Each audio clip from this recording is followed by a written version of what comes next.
நீதிமொழிகள் 22:5 மாறுபாடு உள்ளவனுடைய வழியிலே முள்ளுகளும் கண்ணிகளும் உண்டு.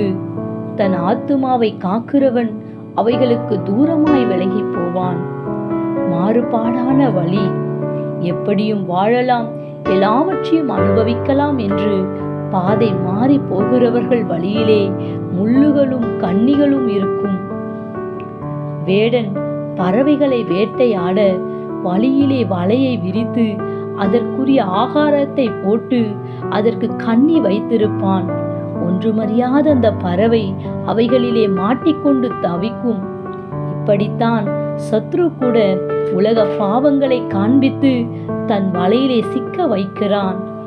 ஆனால் தன் ஆத்துமாவை காக்கிறவர்கள் இப்படிப்பட்ட வலையிலே அவர்கள் விழாமல் தன்னை காத்து கொள்ளுவார்கள். ஆம், தன்னுடைய மனதை காக்கிறவர்கள் இப்படிப்பட்டவைகளுக்கு விலகி இருப்பார்கள். மாறுபாடான வழியை விற்று கர்த்தர் கொடுக்கிற கர்த்தருக்கு பிரியமுள்ள வழிகளிலே நாம் நடப்போம். Have a nice day. God bless you.